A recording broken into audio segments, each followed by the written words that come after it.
Yuk Velido, a magician, was mistreated for 5 years as a lowly worker in an A-rank adventurer team. After quitting, he expected a miserable life, but unexpectedly joins a team of his former students. As they conquer dungeons, Yuk's true magical abilities are revealed. Our episode today begins with a powerful group seemingly battling against the mighty Demon King. Despite their efforts, the Demon King remains undefeated. In the end, he threatens to devour the Daimas.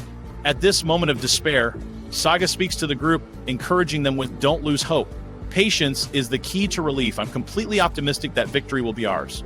One day, someone will carry our wolf forward and will save the world. I firmly believe that a new hero will emerge." The group then resumes their fight, slaying monsters one by one. This introduces another group known as the Thunder Pike Squad, a formidable team ranked at Grade A. The scene then shifts to a young man named Duke, a Grade B adventurer, speaking with Simon, the leader of the Thunder Pike Squad. Duke brings up the topic of rewards, complaining that they are distributed unfairly. He mentions that he has expressed his concerns multiple times, adding that his share from today's mission is very small, and at this rate, he'll end up in debt. Simon responds, "Adventurers like us may belong to squads, but we are still individuals. I believe rewards should be adjusted based on individual contributions and combat abilities." At this point, a warrior named Barry, a strong and burly man, interjects, saying, "You don't do anything, Duke. You just consume all our supplies. You should be grateful we even give you a share of the money." The group starts to mock Duke, telling him that if he wants a fair share, he should put in more effort. Barry continues, "And what about all that broadcasting you do? How does that help anyone?" Simon adds, "Duke, if you can't even be satisfied with a little money, you'll never succeed in another squad. You're still at Grade B, while we're all Grade A. You should be thankful for what you have." Duke, disheartened by their words, replies, "Fine, I'll resign. Thank you for the past 5 years." The scene transitions to the beautiful city of Venice, where Duke enters the reception office and meets a receptionist named Mamar. He informs her that he's looking for a new job. Surprised, she asks, "A new job? Weren't you with the Thunder Pike Squad?" Duke explains that he left the squad the night before due to unresolved issues and could no longer bear staying with them. She hands him a form to fill out where he lists his name as Duke, age 20, profession as Red Mage and Alchemist. As he hands over the form, Marina suddenly appears and embraces him tightly, exclaiming how long it's been since they last met. She expresses her gratitude, calling him her mentor from her preliminary training at the Adventurers Guild, which took place 6 months ago. Duke inquires about Salik and Ren, and Marina assures him they are doing well. She then asks what he's been up to. Upon learning that he's looking to form a new squad, Marina excitedly suggests he join theirs. By a stroke of luck, Duke agrees to join, marveling at how wonderful such coincidences can be. Later, Duke meets the squad, where Sulik and Rin warmly welcome him. They express their happiness at having him join and explain that their squad is ranked at Grade D. Duke acknowledges that this is a lower rank than his previous squad, but reassures them, saying that doesn't matter. "Let me explain. The greatest squad handled high-level missions and earned a lot of money, but I was always in debt because of the cost of supplies I used. Now that I'm with you, I'll be grateful for whatever comes our way, whether little or much. We all start small, but one day we'll grow." The group is overjoyed by Duke's words and welcomes him warmly as a new member. They then brief him on their current mission, collecting magical iron ore from the abandoned Dima's mine. Duke suggests that there are several locations on the mine's 6th floor where they can extract the ore. However, the squad warns him of a major issue. A powerful boss guards the 5th floor, and they plan to avoid fighting it. Duke agrees, suggesting they begin their mission on the 4th floor and exercise extreme caution. As they enter the mine and begin mining, Marina takes the lead. Concerned for her safety, Duke insists, "Wait, Marina, I'll take the lead instead." Duke insisted on taking the lead, but Marina reminded him that as a red mage, it wasn't customary for him to lead unless their team lacked a scout or a thief. She suggested the strongest swordsman should lead instead. Duke then revealed a unique lantern, dazzling the team with its beauty. "This is called the Scout Lantern," he explained. "It uses a special type of oil and can easily detect traps, just like an experienced thief." Select curiously asked if the oil was expensive, and Duke replied, "I made it myself using alchemy." With that, he firmly took the lead, instructing Marina to stay at the back to protect the group from potential ambushes. As they ventured deeper into the Daimas, Duke reminisced about his first time entering one with the Thunderpike squad. Suddenly, he sensed something near a small lake ahead and ordered the team to prepare for battle. As they cautiously approached, they discovered a group of massive ghouls lying in wait. The team engaged in combat, each using their unique abilities to dispatch the enemies. They managed to slay all the ghouls with relative ease. After the fight, Marina approached Duke and asked if the magic she felt during the battle was his. Duke confirmed, explaining that he had cast 3 types of physical enhancement spells on her. The team was astonished at how quickly and seamlessly he performed the magic without a chant. Marina admitted she felt much lighter and that the battle had been surprisingly easy. Duke then instructed everyone to gather some magical iron ore before continuing. As they explored further, Duke inquired about the team's approach to resting in the Dimas. They explained that they typically rested after each floor and reported their losses regularly. Duke advised them to rest briefly before proceeding, giving them a chance to check their weapons. To their relief, no damage had been sustained. Upon reaching the second floor, they encountered another swarm of monsters. Select instructed Marina and Duke to provide cover for her as she led the attack. Working together, the team managed to eliminate all the creatures simultaneously. They thanked Rin for exerting the most mana during the fight, and Duke replenished her mana using a rare and powerful spell. Rin was stunned, noting that such a spell was incredibly rare and typically exclusive to red mages. She remarked that being able to use it was usually enough to qualify someone for an A-ranked team. Duke humbly explained that his work was full of challenges, so he had learned some tricks to compensate, but acquiring the necessary magical book had been no easy task. As they continued, Duke poured holy water on the footprints of the undead to prevent them from tracking or ambushing the team. Silic asked if the holy water was expensive, and Duke revealed he had made it himself. The team was shocked. Knowing only priests could typically create such items, Duke explained that the purified ash left behind by defeated undead, like the undead miners they had just encountered, was more than sufficient to craft the holy water. Select was deeply impressed, noting that high-ranking adventurers like Duke possessed a different level of expertise. Eventually, they reached a key location where Duke announced they would begin searching for spots to mine magical iron ore. He suggested they take a break from eating to focus on their task. Duke then pulled out a magical bag, which amazed the group as it was their first time seeing one. He informed them that it hadn't come cheap, but assured them they would have their chance to earn one through continued adventures. To lift their spirits, Duke prepared a seafood stew, delighting the group. Rin, however, was particularly fascinated by the ornate pot he used. Duke revealed it was an artifact he had acquired from the ruins of the royal castle of Arios during one of his earlier expeditions into the Dimas. Duke noticed Rin's fascination with artifacts and smiled. "Still obsessed with relics, aren't you? I found this in the Dimas ruins of the royal castle of Arios. It's a magical pot called the Soap Reservoir. Repairing it costs a fortune, though," Rin, intrigued, exclaimed. "That's fascinating. I didn't know such artifacts existed." The group admired the pot and eagerly enjoyed the meal Duke prepared. Salic, savoring the food, commented, "I feels like this meal is infused with mana." Duke chuckled, "Your mana sensitivity is remarkable. Cooking, in a way, is a form of alchemy. Since we'll be mining soon, I added extra care to keep your strength up." The group moved to the fourth floor, where they encountered a massive monster adorned with magical jewels. Duke encouraged them, "We can gather plenty of magical iron ore from this." They fought valiantly, with Marina delivering the final blow, severing the monster's head. As the beast fell, Marina, exhausted, admitted, "The magical sword drains so much mana and strength I can only wield it for 10 seconds at a time." Duke reassured her, "Keep using it, and you'll adapt." He then cast a mana regeneration spell on her, restoring her vitality. "Time to dig," Duke urged, pointing out fallen ore and magical jewels they could collect. The team gathered 20 standard ingots, but Selic insisted they needed more. Duke proposed, "What if we take down the floor boss and head to the 6th floor?" The group hesitated, with Selic voicing concern. "The steel crab, nicknamed the Rookie Killer, is tougher than a rock lizard. We'll need powerful magic," Duke, brimming with confidence, assured them, "Leave it to me. I'll defeat the boss alone and prove my worth." Reaching the 5th floor, Duke pointed to the boss's lair. "The floor boss is just ahead. This time, I'll fight it solo." He set up a small camera to record the battle, explaining, "I record all my floor boss battles. By the way, does our team have a name?" Select shook her head. "We haven't registered officially yet." Marina suggested, "How about Clover?" The team loved the idea, and Duke declared, "When we return, we'll register as Clover with the Adventurers Guild. This will be our first live broadcast as Clover." Duke opened the boss's gate using magic, and the steel crab emerged, towering and menacing. Duke faced the beast head-on, unleashing a series of weakening spells. With precision and relentless attacks, he finally brought down the formidable foe. The team, in disbelief, celebrated his victory. "This boss will fetch a high price," Duke said. Gesturing to the massive carcass, "Let's let the guild dismantle it." They packed the loot, including a chest brimming with magical jewels. The team, especially the girls, were ecstatic. Duke concluded, "Next time we'll tackle everything together. For now, let's celebrate." And so, today's episode ends with the triumphant and newly named Team Clover. Stay tuned for more adventures in the next episode. If you enjoyed the video, don't forget to like, subscribe, and hit the bell icon for updates. Our episode begins with everyone glued to the live stream of Yuk and his friend's adventure, almost like they were watching a Liverpool vs. Real Madrid match. YouTubers are raking in views.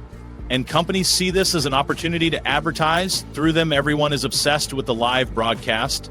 Yuk, the hero who vowed never to bow to anyone but his creator, becomes the center of attention. He then turns to his team and asks how they think he performed. They tell him he was amazing, particularly Marina, who was awestruck by his incredible strength. As for Rain, she was more impressed by his cooking skills. Yuk asks if they're bothered by him joining their group, especially since he holds a higher rank than them and technically is their mentor. But they assure him he's overthinking it. They're happy to have him on the team. In fact, they decide to make him their leader. Yuk is shocked. How can that be? I've only been with you for a day, and you're already making me your leader. But they all agree unanimously. He's clearly experienced and capable. Yuk hesitates for a moment, but then thinks to himself, this might help me keep these girls safe from the dangers we'll face later. Things will only get tougher. Finally, he agrees and says, all right, I'll be your leader. But please don't hesitate to tell me if I'm not doing a good job. The scene shifts to the ruins of Aria's castle, specifically the 4th floor, where Barry's hammer shines brightly as he fights off a wave of monsters with his team, the team that had left Yuk behind. However, the sheer number of wolves is overwhelming. They've never faced a horde this large before. At one intense moment, a wolf bites Jimmy, and she screams in pain. The others rescue her at the last second, and Camellia uses her powers to heal her. But here's the problem, Camellia runs out of mana. The team is forced to retreat, but Jimmy's condition is critical. Their leader, Furious, looks around and shouts, does anyone have a healing potion or antidote? But no one steps up. When he asks Cork, Cork replies, sir, I bought this potion with my own money. I'm not obligated to give it to you. The leader explodes in anger. How dare you say that when one of our own is on the brink of death? Hand it over now. The scene cuts back to Yuk and his friends, casually drinking milk. Yuk tells him he's already spoken to the guild about completing their last mission, and they've received their reward. I know it's not much, he says, but thank God. As for the steel crab they hunted, they sold it for a high price. Yuk then asks a question. Should we divide the money equally or pool it together? His friends tell him they've been saving up as a group because they want to buy a house. They're tired of living in cheap, rundown rentals. Hearing this, Yuk decides to add his share to the group's funds, suggesting they store everything in the team's safe for now. The scene shifts once again to the Thunder Pike squad, who narrowly escaped the dire situation they were in earlier. After a grueling effort, they manage to save Jimmy. The team's leader scolds them, placing the blame on the annoying kid who had been assisting Barry. Barry agrees, calling him useless. The boy, Furious, snaps back. Dale wolves are attracted to scents. We should have used monster repellent. The team glares at him and asks, then why didn't you suggest it earlier if you knew that? Stunned into silence, the boy stammers. The others lash out, saying the mission failed because of his lack of preparedness. If you want to stay in this squad, you'll have to do better than this. Fuming, the boy retorts, I didn't expect the Thunder Pike squad to be filled with failures who can't even understand the level of their own skills. I'm done with this mission and with your team. He storms off. Not far away, Yuk overhears the commotion and glances at them, wondering if they're still the same as before. Have they really not changed at all? Instead of dwelling on it, Yuk and his team start discussing their plans. They decide to buy some chemical supplies and agree to meet at the Adventurers Guild on the morning of the 3rd day to decide on their next mission. Later, Yuk begins broadcasting their activities live. Half a day passes, and the stream brings in a lot of money. Everyone's watching, fascinated by the new squad's journey. Meanwhile, members of the Thunder Pike squad watch the stream as well, their jealousy palpable. They sneer and say, that scoundrel Yuk has gotten too full of himself. He thinks joining a low-ranked squad will make him something special. But in the end, he's nothing.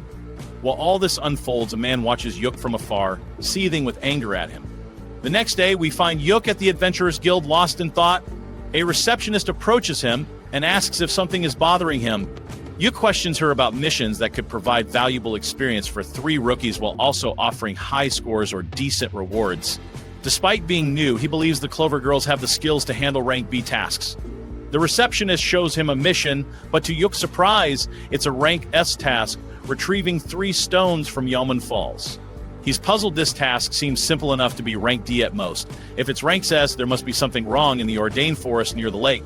The receptionist explains that a giant magical beast has reportedly taken up residence in the area. Yuk ponders this, though dangerous, the task's high rank would allow the girls to earn significant points and rewards. Just then, the Clover Girls arrive, and Yuk is relieved to see them. He begins to explain the mission, but Marina interrupts, enthusiastically agreeing before he can finish. Yuk tries to continue, but the receptionist prints the mission paper and hands it over. Yuk asks if they're sure about taking the mission. The girls reply confidently they've been to Ordained Forest before, even if they're not sure why this mission is rank S.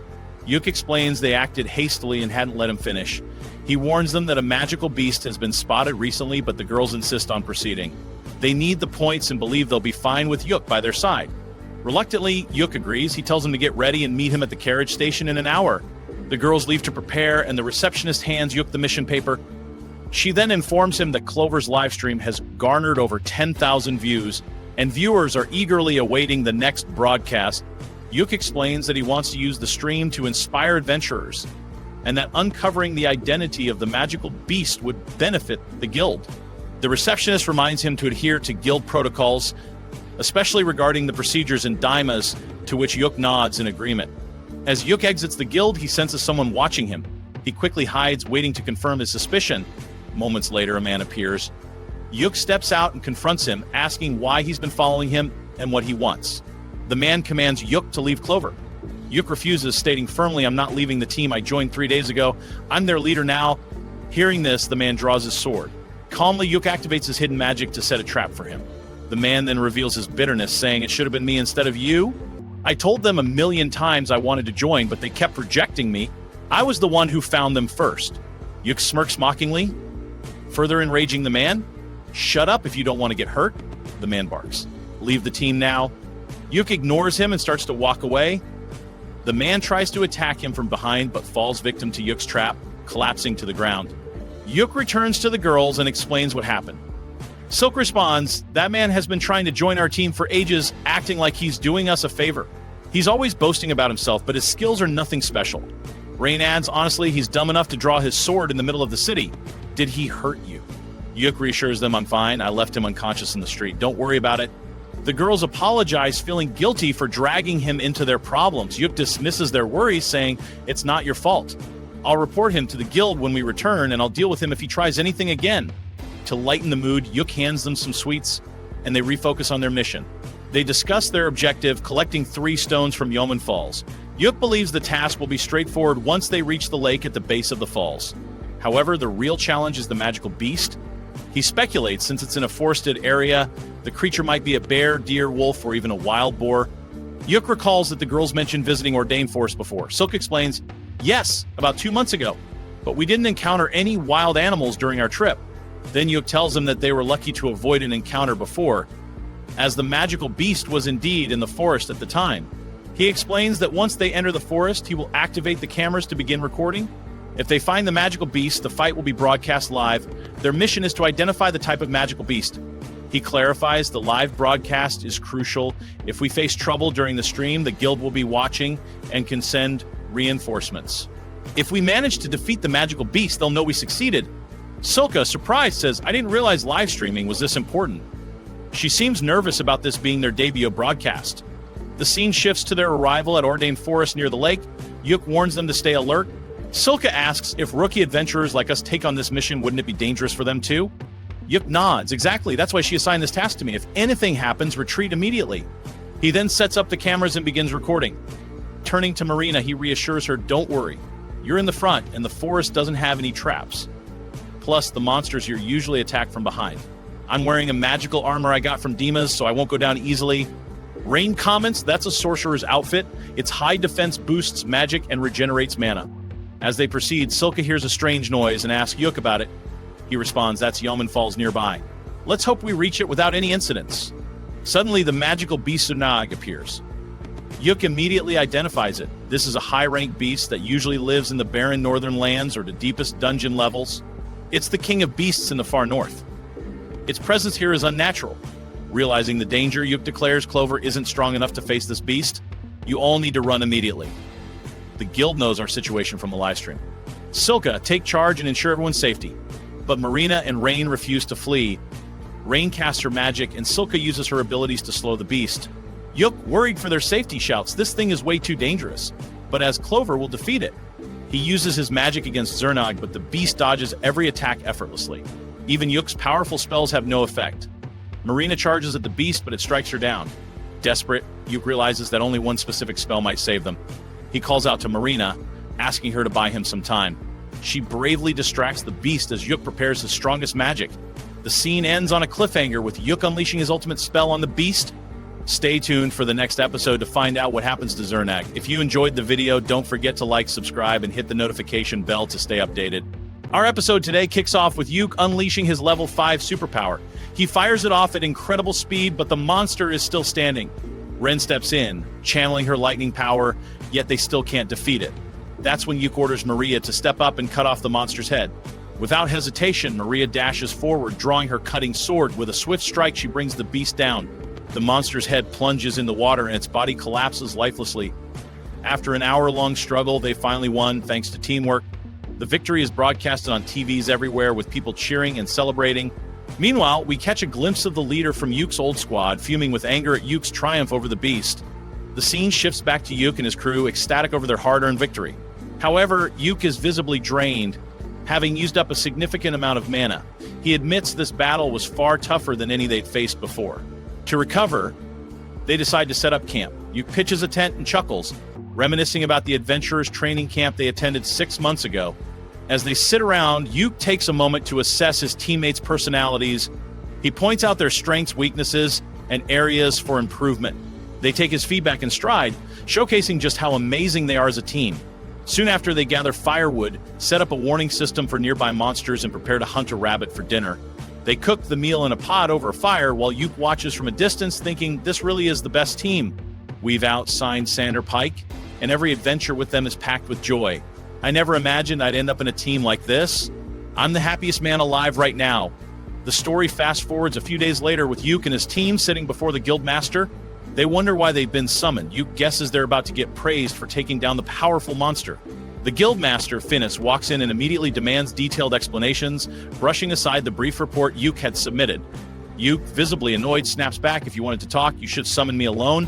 Don't scare my team." His glare is intense, but Finis remains unfazed, placing a firm hand on Yuk's shoulder. Yuk brushes it off and fires back, "You're as annoying and rude as ever." Eventually, everyone calms down, and Yuk explains the phenomenon of monster floods from dungeons caused by mana disruptions. He warns that if monsters like the one they just defeated keep escaping, it could lead to the destruction of not just the city, but the entire world. Hearing this, the Guildmaster assures them that he'll personally oversee the investigation. He also apologizes for putting them in such danger and congratulates them for their efforts. Because the battle was broadcasted live, the Guild held a meeting across all branches and decided to promote Yuk's team to rank C. The team is overjoyed. The Guildmaster then turns to Yuk specifically, saying they need his help as an A-rank adventurer. Yuk corrects him, "I'm a B-rank adventurer, sir." Finis smirks and replies, "Not anymore. I saw that Manchurian rocket spell you used. That's not something just anyone can pull off. Only advanced ranked adventurers can manage that. Congratulations, Yuk effective immediately. You're a rank." He hands Yuk the promotion paper to sign, and the room erupts in celebration. The group leaves the guild and heads to a cafe to celebrate with some hibiscus tea, their spirits soaring. The Guildmaster also hands them a sack of coins as their reward. When Silk opens the sack, she's stunned it's filled with a hefty amount of money. Apparently, the monster's corpse was sold for a good price. Inside the sack, she finds a folded note and hands it to Yuk. Reading it, Yuk discovers an apology from the Guildmaster for everything that happened. Along with the note is a rare platinum coin called a Randall. Yuk reassures his team, vowing to support them and stick together as one united group. "From now on, we're a team called Clover," he declares. The others cheer in agreement. When they ask Yuk about his dream, he surprises them. "My dream," he begins, "is to reach the deepest level of the Damas of colorless darkness." The room falls silent. The team is shocked it's a perilous goal. The Damas he's talking about is located in a remote place, requiring adventurers to cross the abyssal gate. Yuk mentions there might be another way, though. He's always wanted to see the world's edge, a place that stretches endlessly. He shares a story about his uncle, who once faced the colorless darkness Damas, but ultimately failed to conquer it. "Ever since I heard that story as a kid, I've wanted to experience it myself," Yuk admits. But it's not that simple. Just entering the colorless darkness requires government permission, and we'd need an A-rank team at the very least. The team rallies around him, offering their support. "We're with you. Yuck, whatever you need, we'll do it," they say, lifting his spirits. The scene transitions to Clover gaining fame across the land, their names spreading like wildfire. Meanwhile, over at Team Thunder, their leader frowns in frustration. How is it possible that boring, useless Yuka guy with zero charm got promoted to a rank? He mutters angrily. He vents about their current struggles, blaming the incompetence of their new recruits, none of whom stick around for long. One of his teammates suggests, Why don't we ask Yuk to come back? Sure, he was a dull routine guy, but he was useful. If money was his issue, we could just offer him a bigger share. The scene shifts back to Yuk and his team on their way to the guild, where they encounter Simon, Yuk's former squad mate. Yuk immediately orders his team to move on ahead, leaving him to deal with Simon alone. What do you want, Simon? Yuk asks, exasperated. Simon tries to butter him up, saying he wants Yuk to rejoin Team Thunder. If you think about it, we'll welcome you back with open arms. Simon pleads, listing perks and reasons. Yuk lets him ramble before cutting him off. I'm not interested. I'm the leader of Clover now, and I'm not going back to anyone, he declares firmly. Simon's tone shifts. He mentions how much the team struggled without him, but Yuk fires back. That's on you. You disrespected me for so long. This is over. I'm never going back. Anger boiling over, Simon accuses, don't let those girls fool you. Yuk, they're just using you. Yuk brushes him off and walks away without another word.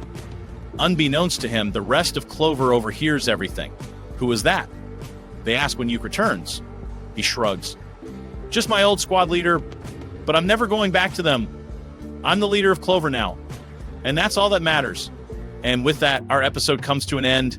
Stay tuned for the next one, and don't forget to like, subscribe, and hit the bell for all our latest updates. Our episode begins with Yuk sitting with his friends, telling them that the guild has given them a request that they must complete. The request comes from Artha's company, a very important company. Skill excitedly mentions that her bow is from that company. Artha is promoting a new product, and the three of them have been chosen to wear the latest armor from RC Company.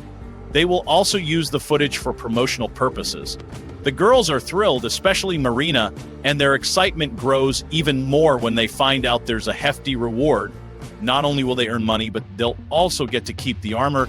That means Clover Squad's next mission is to complete Demas while wearing Artha's latest armor. The location is a bit far. It's in the city of Qualto, where Artha's company is based.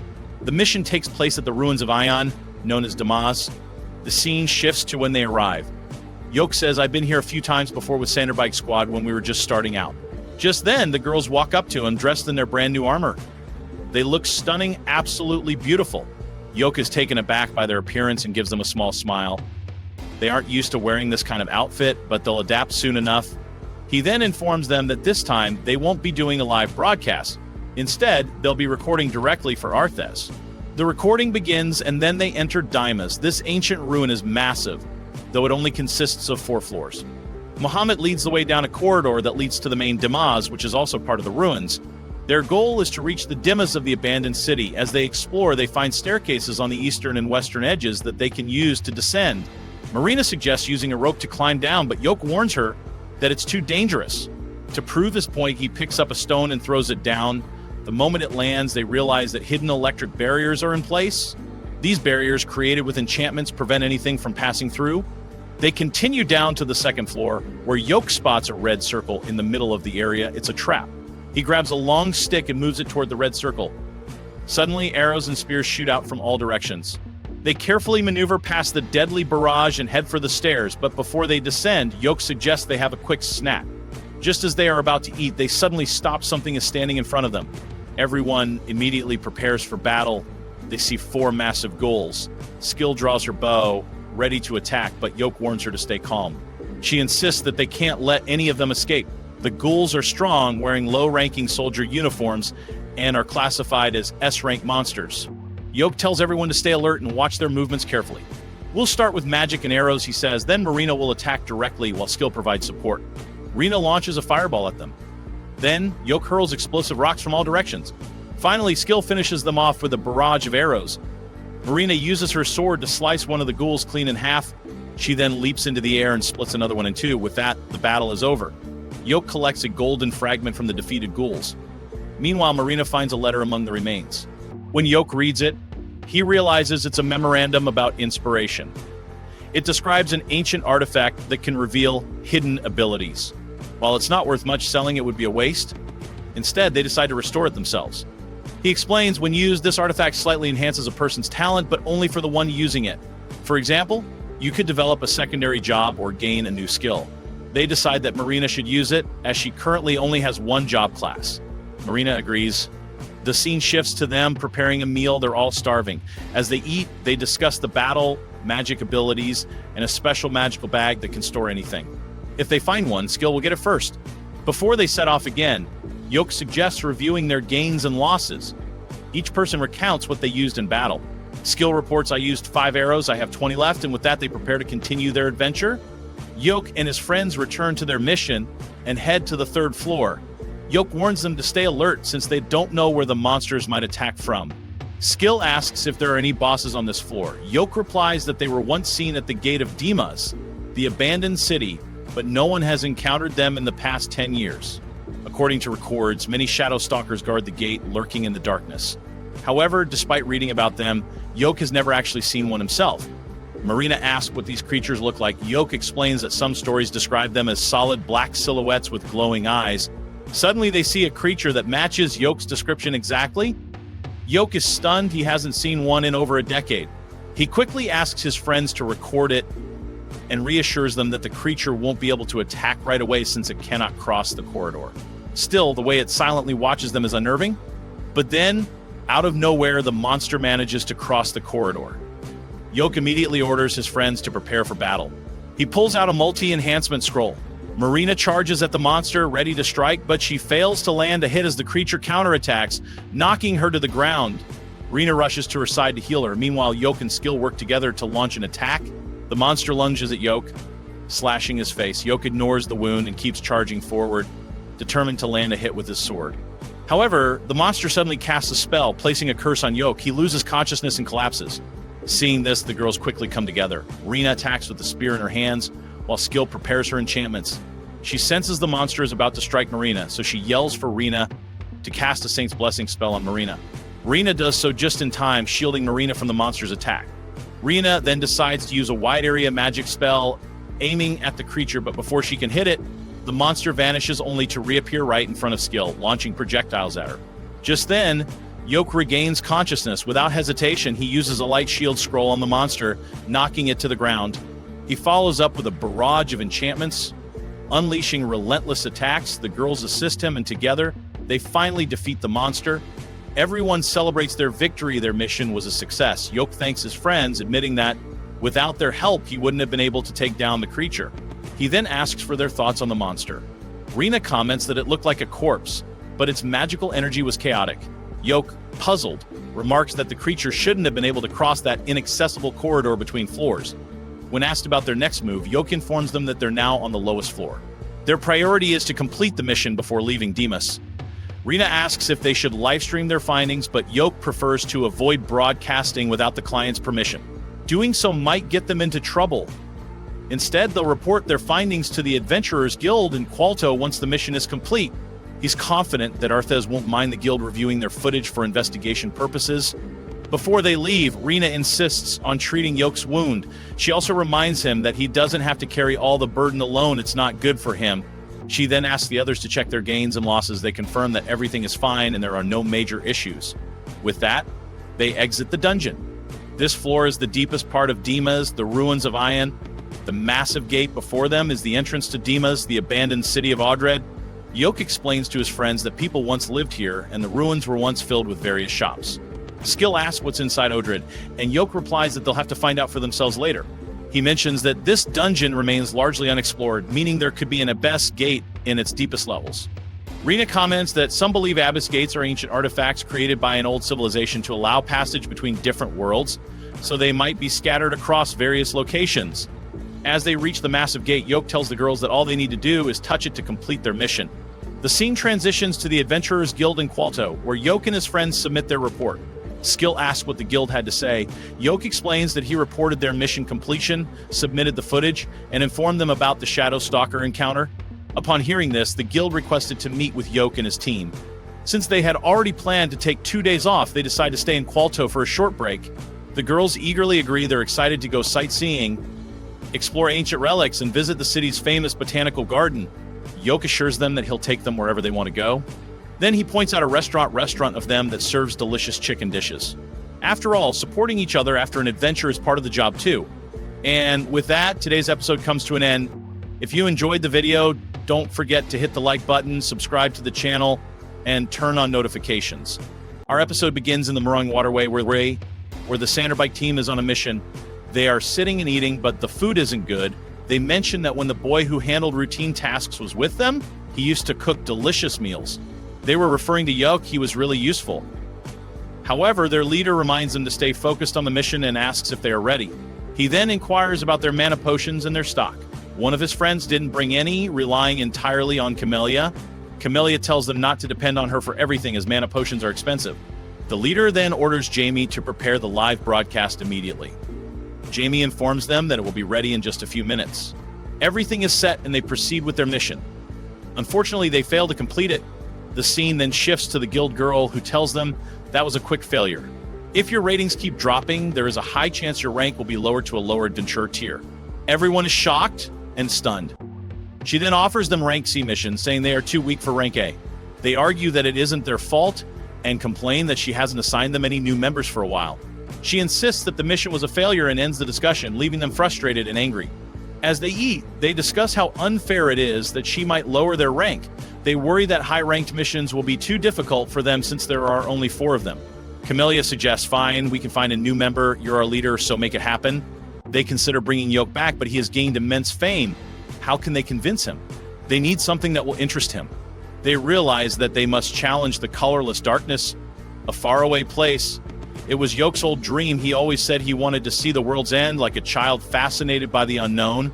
If they do this, they bet he will accept their invitation. To make it happen, they need to collaborate with other teams in a joint mission. Just pretending to take it seriously should be enough. They don't have to go all out, as it would be too difficult for them.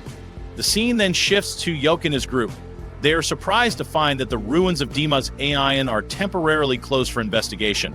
A shadow stalker who disappeared more than 10 years ago has been sighted there. People in the area look at Yuk's group with amazement, cheering for them. At that moment, they spot a man waving at them from a distance, welcoming them inside. They enter his house and find it beautiful. He tells them, this house is truly great. It's right on the main street, has a backyard, and is surrounded by markets and shops, one of the finest locations in the city. However, Yuk sees things differently. He thinks a single-story house is an easy target for burglary and break-ins, and it's hard to prevent people from looking inside. The man then takes them to another house, saying, this one has 2 floors. You can also go up to the rooftop to dry your clothes and enjoy the sunlight. Everyone is delighted, finding this house much more suitable than the previous one. Then Yuk asks if they can reserve that place. However, Mr. Mandai insists on showing them one last apartment. They agree, but on their way there, Rin notices that Yuk seems deep in thought. She asks him about it, and he tells her that the Thunderbike base is nearby. Yuk then informs Mandai that they don't need to see the next apartment, they will rent the last one they saw. Afterward, they head to their new home and start organizing their belongings. The girls ask Yuk which room he wants for himself. He is surprised, as he assumed they thought he wouldn't live with them since he is a man, and they are all women. The girls reassure him, saying they want him to stay with them because they are a team and should stick together. They trust him and most importantly want to eat his cooking every day. Hearing this, Yuk agrees to live with them. As they eat, they watch their past adventures on television. While everyone enjoys their meal, Rin is focused on the screen. Yuk notices her intense gaze, so he looks at the TV as well. The broadcast is about the colorless darkness team who are under investigation. It also reveals that the closed-off ruins of Dima's Aeon will be explored by Thunderbike, with their ultimate goal being the Abyss Gate. Yuk then tells the girls that his dream has always been to face the colorless darkness, but the details of that dream have changed slightly over time. Suddenly, a message arrives from the guild. The scene shifts to the guild, where the receptionist informs Yuk that the guild has an exploration request for him. She urges him to respond quickly because the one who made the request is Thunderbike. Without hesitation, Yuk tells her to inform them that he refuses. While Yuk was buying vegetables from a vendor in the market, Simon suddenly approached him, visibly angry. He handed Yuk a letter and demanded to know why he had rejected the offer to join them. He reminded Yuk that this was what he had once wanted and that they had been friends since childhood. Yuk calmly responded, saying he was proud that his former team was about to enter the most challenging Dimas in the kingdom and wished them success in their upcoming mission. However, Simon shouted at him, telling him not to act as if this didn't concern him. They had already made plans based on his presence. Still, Yuk firmly refused to join them.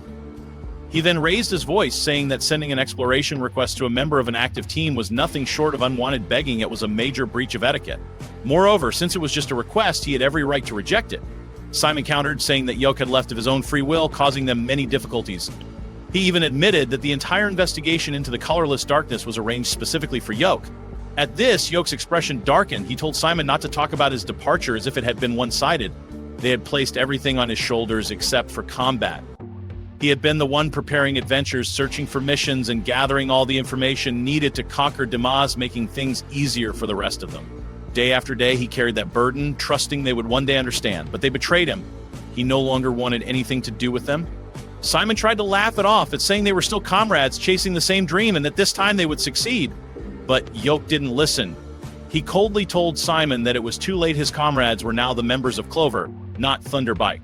Simon, growing desperate, yelled that if Yuk didn't join them, their rank would continue to drop and they would eventually be finished. But Yuk remained unmoved. "That has nothing to do with me," he replied before taking Rin and leaving. 2 weeks later, Yuk visited the guild master to discuss his new mission. The guild master explained the situation using a map, revealing that they were approaching a state of dispersal. Strange incidents were occurring across multiple Damas. Yuk asked about the opinion of the Royal Academy, and the guild master responded that they did not deny the possibility of something happening.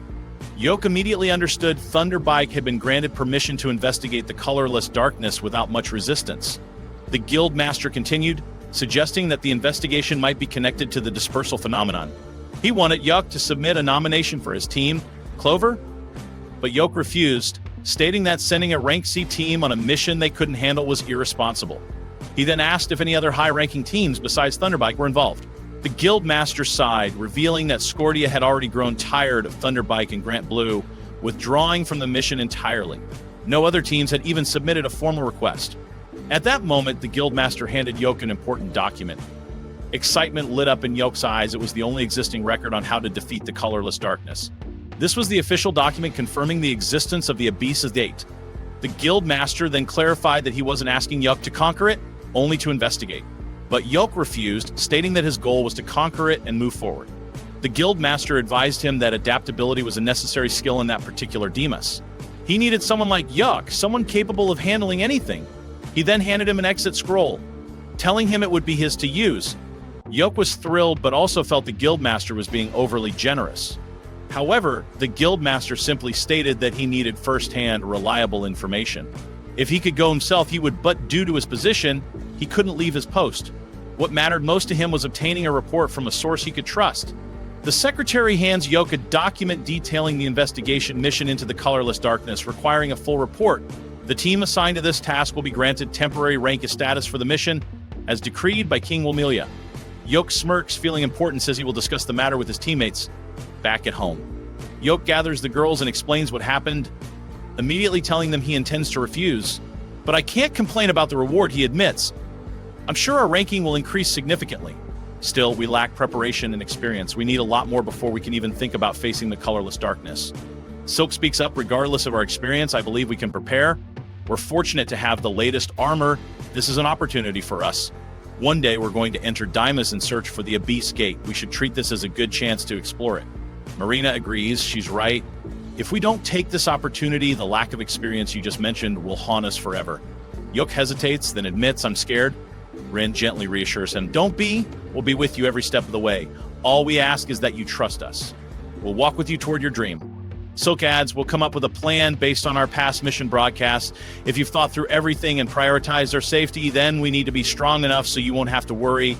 Yuk is moved by their words. Smiling, he declares, "All right, let's go to the colorless darkness, Clover." At the guild, Yuk approaches the guild secretary and announces that he will accept the mission. The guild master sighs and apologizes. "I used your dream against you."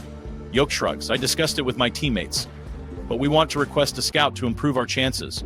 Can you introduce us to a skilled one?" The guild master smiles. "I expected you to ask for this." At that moment, Mamar appears and introduces them to Nini. She's interested in becoming your scout. She's the daughter of an old friend. She used to cause some trouble back in her homeland, so I took her in and helped her turn things around. The girls stare at Nini in shock. Her cat-like ears and tail make her stand out. Nini introduces herself. "I used to be a thief, but now I'm a ninja. My rank is C. I will dedicate my entire being to this job. I hope I can be useful to you. Please hire me." End of today's episode. And so today's episode of this anime comes to an end. Stay tuned for the next episodes. If you enjoyed the video, don't forget to subscribe and hit the notification bell to stay updated with new content. Today's episode begins with Yuk and Marina, where he asks her how to use the black box. She tells him that the idea came to her while carrying it everywhere, but she doesn't think she can activate it without his help. Yuk realizes it's a type of artifact that requires alchemical power. He then asks her what to do next, so she hands him the box and asks him to think about her. Since the black box now recognizes her, she tells Yuk to describe the version of her that he knows. When Yuk thinks of Marina, the black box transforms into a samurai sword, which slightly resembles the cursed sword. Yuk asks her how to use it, but Marina refuses to tell him. He pleads for a hint, but she still refuses to reveal anything. Later, we see Yuk and his team inside the Damas, where they encounter adventurers from the guild. The guild master tells them that they shouldn't feel obligated to achieve more than they did in their first expedition, as they have already accomplished more than enough. Yuk responds that if they sense any danger, they will use an exit scroll to retreat immediately. Then, they continue exploring the Damas. This marks their third day inside, and they are about to launch their second attack. Their goal this time is to reach the staircase area on the third floor and search for anomalies. If they find any, they will decide how to proceed based on the situation. As they explore, they find the Damas unchanged from their first attack, which worries Yuk. He doesn't know what awaits them ahead. Upon reaching the second floor, they find themselves in a forest, which greatly surprises them. Yuk reassures the group, explaining that there are records of floors taking on outdoor environments. However, they remain anxious because this is only the second floor, and such environments usually don't appear till the 20th floor or beyond. At that moment, they recall the guildmaster's words about how the Damas changes, which is why the colorless darkness is unnatural. Yuk tells them that this anomaly could be either an early appearance of outdoor airs or that the deeper floors are shifting upward. Yuk then speaks with 9E and asks if the wind wick is working. She tells him it isn't, as the wind is too strong. This concerns Yuk because he wants to scout their surroundings but didn't think to bring a telescope. He carries Rina on his back so she can check for any monsters, but she doesn't spot any. However, when she looks to the left, she sees something ahead, a small house with a blue sword. They walk toward the house, puzzled by its presence. Is it normal for houses to exist inside Damas? Yuk explains that while ruins of buildings can sometimes be found, fully intact houses shouldn't be here. There must be something unusual about this house, and they should assume anything is possible. They finally reach the house and decide to enter to investigate, still bewildered by the presence of a house inside Damas, a complete anomaly within the colorless darkness. Suddenly, an old woman emerges from the house, greeting them warmly. She tells them that she hasn't had visitors in ages and invites them inside for tea. She even offers pumpkin pie if they're hungry. Shocked by the woman's presence, they immediately ask her who she is and what she's doing here. She responds that it's a long story, but they should come inside first so she can explain.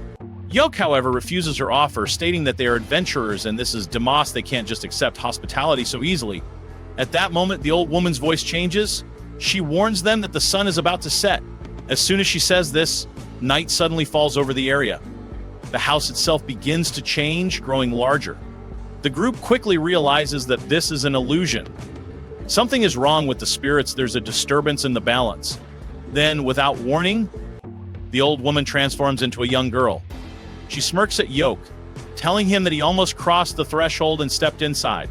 But at the last moment, he realized that entering wasn't a wise choice. She doesn't dislike clever boys, though. Yuk immediately understands this woman is Persephone, the ruler who governs life and death. Persephone then speaks, revealing that she has spent thousands of years in boredom guiding the souls of the dead. She is thrilled that they have arrived because now she will not let them leave alive. They have no choice but to accept that their lives will be used to entertain her forever. Yuk, however, remains calm and tells her that perhaps they will meet again when his time in this world is up. Persephone places her hand on his face, her expression unreadable, before whispering that she won't forget his words. A strange mark appears where her hand touched him.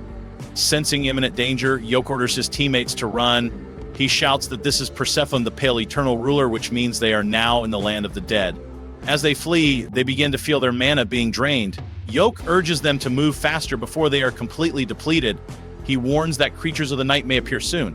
They barely manage to escape and find themselves back in Damas, exhausted and drained, but alive. Yuk, still panting, explains to them that the night in the land of the dead sap their energy and vitality. He attempts to use mana regeneration, but it doesn't work. Rina hands him a mirror. When he looks into it, he sees the mark Persephone left on his face. Rina informs him that it's Persephone's curse and unfortunately, it cannot be removed. Yuk reassures her not to worry, he will visit the temple on their way back to seek a solution. The team then questions where exactly they were. Yuk explains that he believes they were in the Grey Field, a place mentioned in the Epic of Ramazurka. He further reveals that the words he spoke to Persephone were the same ones the hero of Ramazurka used, and those words saved him. He explains that this is a realm beyond their world, ruled by Persephone, pale ruler. In this kingdom, the tranquil daylight of life and the deadly night of death cycle endlessly. It is a world where opposites blend day and night, life and death, youth and old age. This must be a unique trait of the colorless darkness. Yuk theorizes that Damas contains an abyssal gate, one that might truly lead to another world. Rina asks how this relates to the colorless darkness, and Yuk explains that it seems to mimic whatever world it connects to. Rina then wonders if the colorless darkness itself is another world. Yuk corrects her, stating that her reasoning is flawed. Damas doesn't duplicate entire worlds, it only replicates fragments. He believes that the abyssal gate is a place where the edges of multiple worlds overlap, including their own. In this case, Damas was able to create a limited copy of another world, specifically the Gray Field. Marina is stunned. They are still only on the second floor, but Yuk begins to feel a deep sense of dread. He suspects that they may have unknowingly stepped into the 30th floor, the very floor that was invaded by the Vanguard 20 years ago. This means they have bypassed multiple floors entirely. The second floor they saw might not actually be the recorded second floor. They then realize that the staircase isn't simply leading them to the next floor, it's transporting them to completely different levels, just as Rina had theorized earlier. However, they also sense something unusual happening around them. Yuk suggests that Damas itself isn't changing. Instead, they are being transported between different floors via the staircase. This would explain why the layout appears different each time they enter and exit. The girls ask what they should do now. Yuk falls into deep thought, trying to devise a plan. Selm, noticing his stress, urges him to relax. She suggests they rest first before making any decisions. Given their strength and current levels, they can afford to stay here a little longer. Whatever Yuk decides, they will support him. Agreeing, the group finally rests. But Yuk is suddenly awakened by someone shaking him. He opens his eyes to see Simon standing over him. To his shock, he realizes that Simon has tied them all up. Yuk demands to know what Simon is doing here. Simon smirks and casually replies that he followed Yuk all the way here. Then, without hesitation, he adds, "Oh, and by the way, I tied up the girls too." Yuk's blood boils with rage. He glares at Simon and demands, "What the hell did you do to them?" Then the witch replied, "We only put them to sleep for a little while." Barry then tells him about the collar around his neck. "Yuri, it's a slave collar." Simon smirks. "A generous benefactor gifted us this. Seems like they hold quite the grudge against you." "This girl will do exactly as I say?" Yuk asks, "What do you hope to achieve with this? If word gets out, you'll all be criminals." Simon replies, "We're doomed either way if nothing changes." Imagine being accused of a crime and exiled just for having a different opinion. That's why I have a good plan that'll keep both of us out of trouble and fix things between us. Since you're part of Thunder Pike and I have the official documents signed here to start the mission, Clover requested an alliance with Thunder Pike. He continues, "Racist remarks against elves are common in Clover, and they ordered Thunder Pike to follow suit. All the damage that's happened so far is because of Clover's lies and incitement. Thunder Pike isn't responsible at all." Barry chimes in. Yuk feels guilty about his actions and will apologize to Thunder Pike. Clover will be merged into Thunder Pike to smooth things over. Soon, it will all become a reality. Simon then turns to Yuk. "After that, you'll do a live broadcast to apologize." Yuk scoffs, "You're just an idiot, but now you've become corrupt." Simon punches him hard, then sneers, "That little girl you care so much about, she's going to serve Barry now?" He hits Yuk again, repeatedly, before warning his friends, "Don't beat him too much, he needs to stay alive. Everything will go to waste if he dies." Then he adds, "We'll make an example out of that savage. I'll order the collared girl to kill the dark elf girl, and then you'll see how serious I am." But Barry stops him. "I want to have some fun with her first before she dies." Yuk, battered and struggling to stand, finally speaks, "Wait, I'll sign the paper." But he had no choice. Just as he was about to sign the agreement, a massive earthquake shook the entire place. It lasted only a few seconds before stopping. Simon snapped, "Hurry up and sign it." But Yuk responded, "There's something far more dangerous going on. It looks like Damascus stability is failing." And just as he feared, the place began to collapse. He tried to save his friends, but unfortunately his magic bag had been stolen. They had taken it, those traitors? They knew nothing about loyalty. As Yuk and his friends were about to fall, someone from Thunder Pike saved them. Yes, my friends, it was Jamie, the one who always seemed doubtful of her own comrades' actions. She had managed to save everyone. Simon, regaining consciousness, growled at her, "Jamie, you wretched traitor, what the hell do you think you're doing?" At that moment, monsters appeared from every direction. Jamie quickly grabbed Yuk's bag and retrieved the lethal scroll, while also restoring Yuk's friends to their normal state. But the scroll didn't work. Yuk then pulled out another scroll, the escape scroll, designed for safe evacuation. He turned to Jamie and said, "Bring Simon and the others into this magic circle so we can transport them with us. We can't just leave them to be slaughtered." "Oh, Yuk, even after everything they did to you, you're still thinking about them. This is what true humanity looks like." Jamie hesitated. "Are you sure, after all the terrible things they did to you, you still want to save them?" Yuk replied, doing good is my nature. I don't care about anything else. The law will decide their fate. At that moment, the foolish Simon grabbed Rin and held her hostage. No one knew what he was thinking. He really was an idiot. His ridiculous laugh and ugly face were unbearable. You agree with me, right? Let me know in the comments. Sadly, Yuk couldn't do anything. While the scroll was activating, he was unable to use his powers. Then Jamie suddenly appeared behind Simon and struck him, allowing Rin to escape. Simon staggered, then tried to jump into the teleportation circle. His fallen comrades called out to him, "Save us. We're on your team. We can't move." But Simon shouted back in rage, "Shut up, you fools! Move on your own!"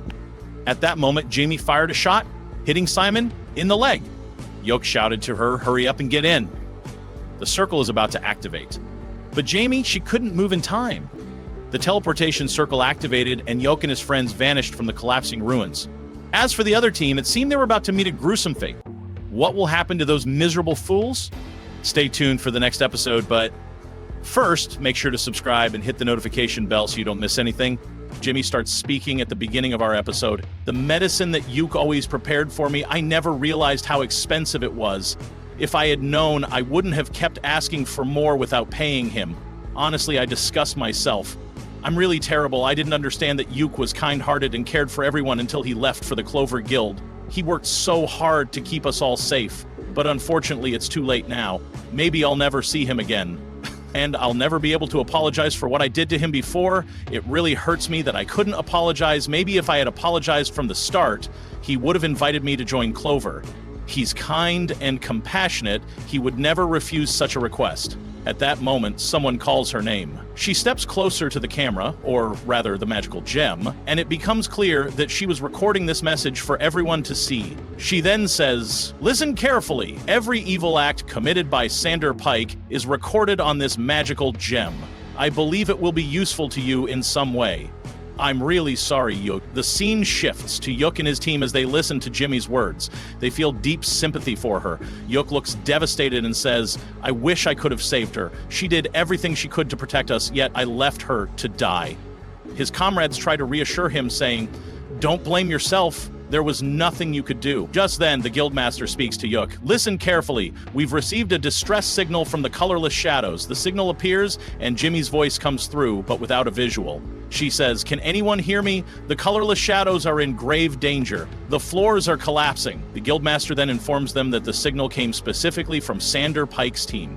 They begin debating whether they should send help or not, but he decides to do nothing. Yuk, however, steps forward and insists, "Sir, we have to do something. We have to save them. If it comes to it, I'll go myself." The Guildmaster replies, "But you haven't fully recovered yet, Yuk." Despite that, Yuk is determined to go. He wants to save Jimmy from the abyss of darkness and bring her into the light because he knows she's a good person. He then tells the Guildmaster, "You must find me another escape scroll so I can get out easily. I'll pay whatever you want." The Guildmaster leaves, saying he'll look into the matter and think about it. Meanwhile, Clover's team tells Yuk, "If you're going, we're going with you.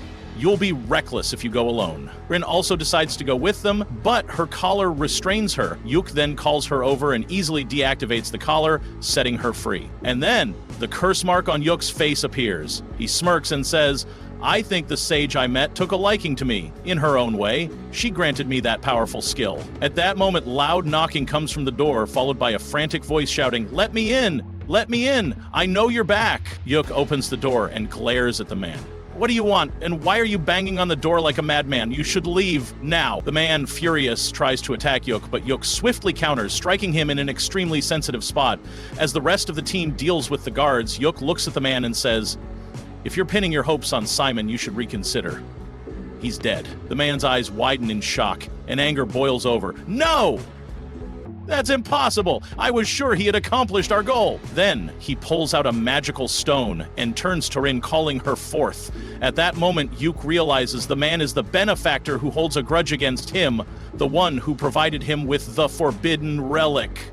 Rin emerges from the shadows, seemingly answering the summon, but in a split second, she deceives the man and delivers a brutal blow to his head. She prepares to finish him off, but Yuk grabs her at the last second, stopping her. "This man is an important merchant. If you kill him, it'll cause a huge uproar." Rin steps closer, grabbing her collar with a sinister smirk. "You're an idiot for letting them put this thing on me. Now, I'll return the favor." She seizes the control crystal and threatens him with a painful death. But before he can react, Yuk activates an ability. If the man dares approach Rin, he will self-destruct instantly. That night, preparations for the grand rescue mission begin. The team gathers food and weapons, but one crucial thing is still missing: the escape scroll. The Guildmaster hasn't provided one yet, as they are extremely rare. Just then, there's another knock on the door. This time it's Lucent from the city of Scordia. They let him in, and he hands Yuk the scroll, explaining that he searched everywhere for it. "But tell me," Lucent asks, "why are you heading to the colorless shadows?" Yuk looks him straight in the eye and replies, "I'm going there to save a friend. Thanks to her, we're still alive. No matter what it costs me, I have to go." Without hesitation, Lucent hands him the scroll. Yuk thanks Lucent, who then turns and walks away. After he leaves, Neil speaks up, saying, "I heard that half of Lucent's team was wiped out in Dimas at the very beginning." With that lingering thought, Yuk and his comrades head back to the colorless shadows. This time, he has made up his mind. He's going to put an end to it once and for all. The Guildmaster warns them, "If you attempt to force your way into the abyss, I will be forced to punish you under my authority." But Yuk stands firm. "I've decided to finish this mission once and for all.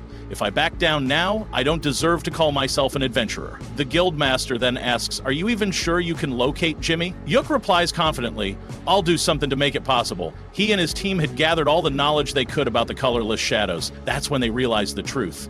Dimas leads to entirely different locations. In other words, it connects various realms together. More importantly, Yuk theorizes that the place one ends up in is determined by their subconscious. The last time they entered, they perceived it as the most difficult Dimas, which is why they ended up in the deepest, most terrifying part of the world. The Guildmaster processes his words and understands. That explains why, when you all went searching for anomalies, you were immediately taken to the strangest place possible, the Gray Field. Yuk nods and continues, "That's exactly what we're going to exploit. We'll make Dimas take us directly to Jimmy by entering with a firm and unshakable intention to rescue her." The Guildmaster sighs and warns them to be careful, saying he'll have a rescue team on standby. Yuk, in his usual bold manner, requests, "Then prepare some drinks and meals for us too." Finally, the team makes their preparations and enters Dimas. As soon as they step inside, they unleash their full strength, effortlessly cutting down the monsters in their path. The creatures stand no chance, and the group advances deeper without issue.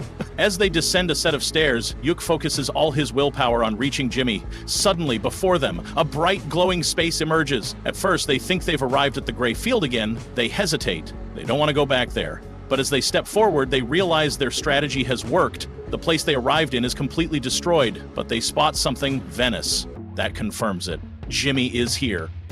Looking around, they find traces of blood on the ground. Without hesitation, they follow the trail, determined to reach her no matter what. But then a thought strikes Yuk. He suddenly realizes where Jimmy must have gone. She must have headed to the house where her brother was. Following this lead, they quickly make their way to that location, and sure enough, when they arrive, they find Jimmy lying unconscious on the ground. Just as they rush toward her, a figure emerges from the shadows. It's Simon. Yuk's eyes widen in shock. "You!" Simon smirks. Well, you've saved me the trouble by coming to me yourself." Yuk is stunned. "How? Why are you here? You're supposed to be dead." Doubt creeps into the group's minds. Could Simon be a shadow stalker? They recall that among the relics displayed by Bessio, there were several artifacts capable of creating such an effect. Rin narrows her eyes. "Did you turn yourself into a half-dead just to stay alive?" Simon lets out a mocking laugh. "What's wrong? Are you scared?" Before anyone can react, he lunges forward with terrifying speed. Yuk barely has time to react, but Marina is already moving. She swings her sword with full force, aiming directly at Simon. However, the attack has no effect. Simon scoffs. "Is that all you've got?" Then, in a flash, he counters, sending Marina flying backward with a brutal strike. Marina grits her teeth, forcing herself back up. Gathering every ounce of strength, she slashes at Simon again, this time severing his hand. But to their horror, his severed hand regenerates instantly. Simon chuckles darkly. "You fools, I can't die." Then, his eyes lock onto Yuk. "You're really lucky, aren't you, Yuk? You've always had women falling for you left and right. It makes me sick. That's why I'm going to take your soul." He surges toward Yuk with murderous intent, but Yuk is ready. He pulls out the scroll of Light Shield and unleashes it directly at Simon, attempting to obliterate him in one strike. As Yuk shields Jimmy, Rin and Silk rush in to support him, channeling their energy to amplify his power. They manage to restrain Simon temporarily, binding him with chains of magic. But Simon simply laughs. With a single flex of his immense strength, he shatters his bindings effortlessly. Yuk clenches his fists. He has to try again. He charges at Simon, aiming to strike him down. But Simon only grins. What a waste of time. You still don't get it, do you? I've reached the pinnacle of power. With this immortal body, no one can defeat me. No one. Then Simon smirks wickedly and tells Yuk to remember his words, because he will kill him and his friends. He is determined to make Yuk pay for leaving him to die here. Yuk recalls their childhood memories and starts repeating the words they used to say as kids, but Simon remains unaffected. Yuk then unleashes his strongest spells, striking Simon with all his might. Yet once again, nothing happens. Simon laughs mockingly and reminds him that he had already told him he will never die. Suddenly, strange markings begin to appear on Simon's body, and he screams in agony, writhing in place. Yuk steps back, watching as Simon struggles in pain, realizing that he will die no matter what. Simon, now desperate, asks what Yuk has done to him. Yuk smirks coldly and replies, "Technically, the spell remains active until the target dies. I used the power of Persephone's curse to modify the Manchurian missile. Now, there's no escape for you." Simon, in a last attempt, tries to guilt-trip Yuk, reminding him of their childhood friendship, but Yuk remains unmoved. Meanwhile, Rin is desperately trying to heal Jimmy's deep wounds. Yuk asks about her condition, and Rin informs him that the wound is severe, and even though they still have healing potions left, none of them work because of Simon's cursed sword. Jimmy, weakly smiling, tells them that her fate is sealed, but Yuk places his hand on her shoulder and reassures her that he won't let that happen. He then remembers the mark Persephone placed on him. He isn't sure if it's magic or something else, but he decides to take a risk. He casts a dispelling spell on Jimmy, and to everyone's shock, it works. Her wounds heal completely. She looks at him in disbelief before fainting from exhaustion. Nia quickly urges the group to leave immediately. As they turn to exit, they see countless ghosts swarming toward Simon, consuming him. He screams in terror, begging for help, but no one listens. The darkness engulfs him entirely. Yuk made sure to leave him there, trapped in eternal suffering. A week later, Yuk stands before the guildmaster, who sternly looks at him and announces the punishments. Clover will be demoted and banned from any activities for a month, in addition to having her salary deducted for 3 months due to poor supervision. He then turns to Jimmy and tells her that she will be stripped of her adventurer qualifications and prohibited from re-enrolling for a full year. Everyone remains silent, accepting their punishments without complaint, knowing that they had come dangerously close to losing everything. The scene then shifts to the city, where Yuk and Jimmy walk together. Yuk comments, "Winter is almost here." Jimmy asks if he was her guardian since she wasn't exiled. Yuk replies, "No, the guild and the kingdom made that decision." She sighs and apologizes, saying Clover should have been punished instead. Yuk reassures her, "I know, a lot has happened, but you don't have to keep worrying about it." She looks down and admits, "I'm really embarrassed about myself, and I also hate that you're such a womanizer." Yuk laughs and shakes his head. "That's not true. I love you all for the sake of God, nothing more. Now you should go home, your brother is waiting for you." Jimmy thanks him and leaves, while Yuk turns to his team, who are waiting for him. And with that, our episode ends for today. Stay tuned for the next episode. Our episode today begins with Yuk heading to the guild after a week since their dungeon adventure. He wants to officially add Nini to the Clover team. Nini arrives, and Yuk asks her if she wants to join. She excitedly tells him that she has been thinking about it for a long time, but was too embarrassed and afraid of his reaction in case he refused. He reassures her, saying, "It's okay, I want you with us in the team." The guild girl hugs Nini, expressing how lonely she will feel without her, but at the same time she is relieved, knowing Nini will be with Clover. Yuk then takes Nini and leaves, while she hands him a letter from someone. They visit Jimmy, who is training and organizing the library using her supernatural abilities. She tells them, "Yes, I was training myself, and also arranging this place, which has been abandoned for a long time." Yuk informs her that Binod used that room, but after losing control, he left it. Jimmy responds, "I will organize everything for you, but it will take a long time." However, she later assures him, "I can finish it within a week." She then thanks Yuk for asking the guildmaster to allow her to work there and for the medicines he made for her before, which were for her brother.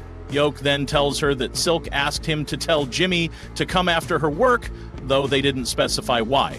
Later in the evening, in the freezing cold, they all head out together.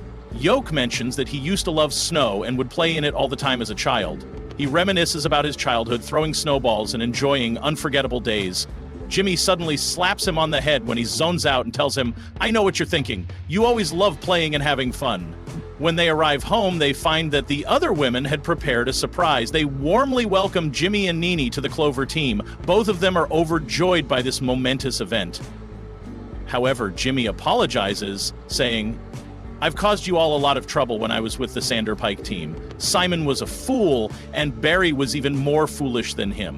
I was just as awful as them." The team reassures her, "It's okay, you're one of us now. Forget the past and look forward. You saved us all that day. Without you, we would have been buried underground." Jimmy feels happy, and they all eat together in celebration of this joyous occasion. Later, Yuk escorts Jimmy home as he doesn't want to leave her alone at night. Along the way, they talk about the past. Jimmy tells him, "You're not as charming as you used to be.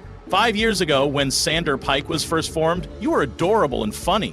You didn't even know how to use a water faucet and you were afraid of everything." Yuk replies, "Yes, time changes, and people change. I remember our first mission, gathering Morton herbs. Simon and Barry were strongly against it at first, but later we all agreed on the beauty of medicinal herbs. Those were really wonderful days. But now, Sander Pike no longer exists, because I destroyed it." That's how things unfolded, and the rest of the group believed that what Yuk did for them was his natural strength. However, Yuk replied that he had to put in real effort to face them properly. Jimmy then told him that she could now understand his talents because of everything they had been through, but back then, she didn't think anyone would have even listened to him. So she reassured him once again that it was definitely not his fault.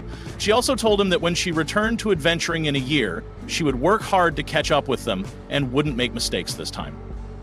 Yuk thanked her for that and said they all had to give their best as Clover from now on. After that, Yuk returned home to find Rin alone. She told him that the rest of the girls had taken a cart to help move Nini's belongings. Yuk was surprised that they went out at that hour, but Rin explained that they wanted to complete the move from Mamar's house by the end of the day. Yuk then decided to help her in the kitchen. Later, when the girls returned, they asked Yuk to help carry the belongings. He went to assist them, and a month passed after Clover had ceased its activities. Finally, Yuk returned to the guild to resume his work. Mamar welcomed him, assuming he had come to look for a mission. However, he told her that he had only come to greet them. She then whispered to him about the discovery of a new Damas, though little was known about it. Yuk was astonished, since it had been over 10 years since the last new Damas was found. He asked her about its location, and she told him it was on the shores of Lake Rhine, near the commercial city of Dona. A local fisherman had discovered it while fishing there. Yuk considered the possibility of using this as an opportunity for Clover's comeback, but also realized it could stir up a lot of attention. Mamar then informed him that the Royal Academy believed the anomalies in various Dimas sites were likely the reason for this new Dimas appearing. Since Clover had done an excellent job investigating the colorless darkness, they were recommended for this mission. Additionally, the request came from the kingdom itself. Excited, Yuk agreed to the mission, but he found it a bit odd that a team that had recently been suspended would receive such an important task. Mamar then revealed that it was actually the Guildmaster's suggestion. Yuk immediately understood that Binwood was trying to surprise him. However, he told Mamar that he needed to discuss it with his team, as he couldn't decide on such a major mission alone. Afterward, Yuk returned home and found Marina there. When she saw his expression, she immediately knew he had news about a new mission. He asked her where the rest of the team was, and she told him that Silk was in her room, Rin was in the bath, and Nini was out shopping.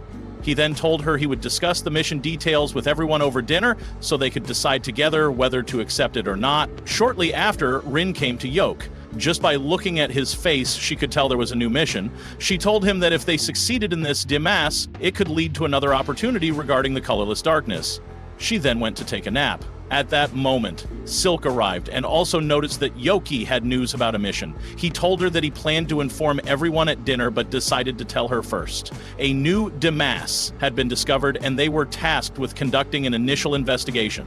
Silk was thrilled about the experience and thought it would also be a great opportunity to revive Clover. She then assured him that she would assist in the preparations and planning, but as their leader, the responsibility ultimately rested on him. No one else was allowed to take that role.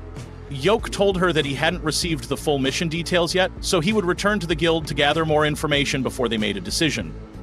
He also asked her to ensure they had the necessary supplies for raiding the Demos when she had time. Silk agreed and then requested Yuk to talk to Jimmy while he was at the guild. Yuk was surprised since they couldn't bring Jimmy along on the mission even if they accepted it. However, Silk clarified that it wasn't about the mission. They were hosting a celebration that night for their suspension being lifted and wanted to invite Jimmy and her sister, Excited, Yuk headed off to learn more about the mission assigned to them by the kingdom. He was thrilled because there was no better mission than this for Clover's grand return. And with that, today's episode comes to an end. If you enjoyed the video, don't forget to hit the like button, subscribe to the channel, and activate the notification bell to stay updated with all the latest content. Our episode today begins with the Clover team returning from a great adventure. Meanwhile, Marina sits on top, feeling incredibly excited. She wants a new mission. The city they're heading to is called Venice, a nation located on the northern border, known for its deep interest in alchemy. They import some ancient artifacts from other regions, and there's also a new Damas. Perhaps a unique adventure awaits. Days pass, and after about 10 days, they depart from Venice and arrive at the international trade city Donia. As they enter, the place is bustling with life. Yuk excitedly tells them about a fantastic restaurant famous for serving frog dishes, including the rare three-laid frog liver, which is presented alongside fresh mollusks that still tremble on the plate. As they explore, they seek out any ancient artifacts in this grand trade city and want to try some of the rare delicacies they've never seen before. Meanwhile, the news about the new Damas has spread throughout the city. It seems that other nations are planning to come here as well. While wandering, they notice strange-looking clothing. Yuk explains that these are traditional cloaks of the region. Beautiful garments with eye-checking patterns and colors representing the different regions and families people originate from. Maria, fascinated, says, "I want a cloak like that. I love them." Yuk chuckles and replies, "All right, I'll think about it." Then an idea sparks in his mind. He decides to use alchemy to create similar cloaks for them. Finally, they reach the Adventurers Guild, where Yuk and Silk go to meet the guildmaster. They are greeted by a woman with a nose resembling that of a camel named Manila. She welcomes them warmly. Yuk introduces himself and Silk, explaining that they are from the Clover team. He then asks her about the mission and its details. She explains that mapping the Damas would be a great task. If you take on this job, you'll hear from those who make their living from it. And we'll get to know you and share all the necessary information with you. As for any monster materials or items you find, they belong to you. But we will inspect everything you bring back and list it. We can't guarantee you won't find something dangerous. She then reveals something shocking. She and B-Node, the guild leader from their homeland, have known each other for a long time. "I was once a member of Anubis," she says. "I was the first to set foot in the deepest level of the colorless abyss." Yuk is stunned. She was an incredibly powerful adventurer. She also mentions that his uncle, Saga, was once her companion. Then she playfully punches Yuk on the shoulder and says, "Come on, Yuk! Show us what you're capable of." She hands him a scroll and adds, "Since your team is here on a mission, I'd feel guilty making you search for lodging. I've arranged a place for you through the guild. Just follow the map and you'll find it." They thank her and leave, discussing how overwhelmed they felt speaking to her. Meanwhile, the rest of the team has apparently gotten into a fight with some strangers. When Yuk finally arrives, he asks Maria what happened, but the strangers speak an unfamiliar language. He has no idea what they want from them. Yuk told them that these girls were his family, his dear companions. With that, the matter was settled and everyone left the scene. Yuk then asked his friends if they were all right, to which they responded that they were fine. Apparently, the strangers had merely tried to touch Marina's shoulder, but she didn't stay silent. She was about to cut their throats. Yuk then explained to them that Salmateria was a country where men traditionally dominated women. In their homeland, women were only allowed to bear children and assist with household chores. They were treated as human property. Marina then asked, "So why did they just leave? They could have acted more aggressively if they saw us as property." Yuk responded, "In Salmataria, religion and law are closely tied together. They have extremely harsh punishments for breaking the law, punishments equal to the crime itself. If they had taken you from me, considering you as my property, then I would have had every right to take something of theirs in return." Marina then suggested we should create matching equipment. That way those men will understand that we belong to you. Yuk understood what she meant, though he hoped she didn't phrase it in a way that could be misunderstood.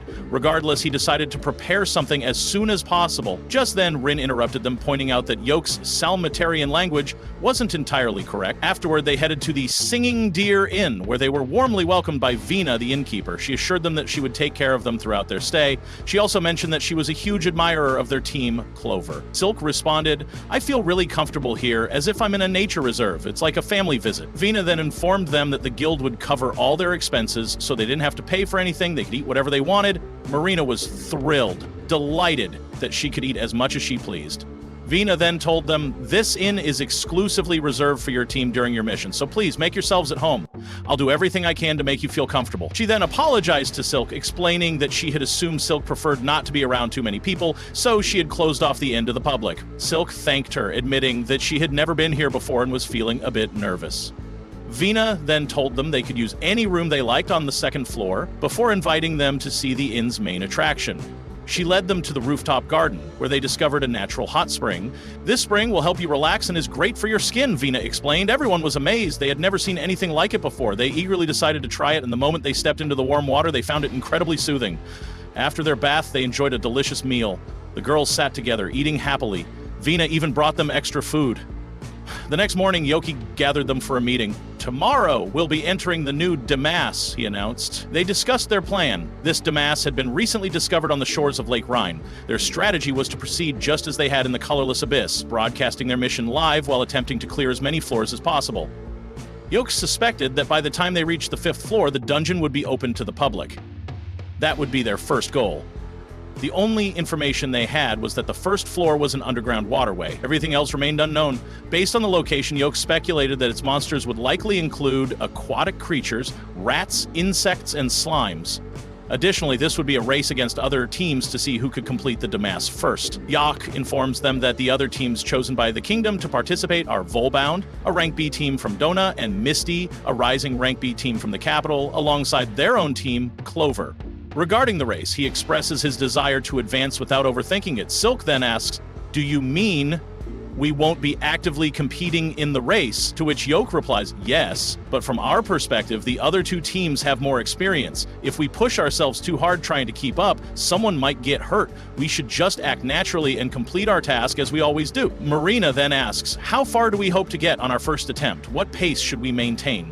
Yoke answers, "Our priority is reaching the stairway to the 2nd floor tomorrow while conducting a thorough investigation of the 1st floor. We need to inspect the first 5 floors before they are open to the public, but we can get a rough idea of their scale and danger level by analyzing the size of the 1st floor and the monsters within it." Silk adds, "There could also be more than one stairway leading to the 2nd floor, so we need to gather as much information about the 1st floor as possible." Marina nods and says, "So we should move at a steady pace to last as long as possible." Yoke then emphasizes, "If we can pinpoint the area where the staircase is located, we'll have time to plan our next steps. Finding the staircase is our highest priority." He further explains that they likely won't be able to use wind wicks inside the Damas since it is near a lake, and their accuracy decreases when there is flowing water nearby. He then asks Nini to handle the necessary precautions again. Nini responds that she will do her best. Silk tells the team to focus on preparations and get some rest for the day. The scene then transitions to a lakeside where Rain is speaking to them. He points to a large cabin, explaining, "That's the command center. There are also people from the Royal Academy station there. I'll be monitoring from that spot while you're inside the Damask." Yoke asks, "Do the tablets work here?" Bennett replies, "It seems those researchers brought some kind of ancient artifact that makes them functional. I don't understand that stuff, but it sure makes things easier." Bernard then mentions that the Damas doesn't have a name yet because no one knows what lies within it. He adds, "Maybe you'll be the adventurers who get to name it." The team is excited at the thought, and Nini exclaims, "A true adventurer couldn't ask for more." Yoke agrees that it would be great if it happened, but reminds everyone not to put too much pressure on themselves. They all head toward the Damas, and Marina remarks, "It's been a long time since we were last inside a Damas." Yoke then activates the cameras, saying, "Starting the broadcast now." The villagers watch in surprise, amazed that Team Clover is inside the Damas. Marina addresses the audience, "We're here on a mission to investigate a new Damas in Dona. This is our first mission in a while, and we'll do our very best. It's been over 10 years since the last new Damas was discovered, so be sure to cheer us on." Finally, Yoke turns to his teammates and says, "This is our first mission since our return. Let's enjoy it, but with caution." And that concludes today's episode. Stay tuned for the next one. And if you enjoyed the video, don't forget to subscribe and turn on the notification bell so you never miss an update.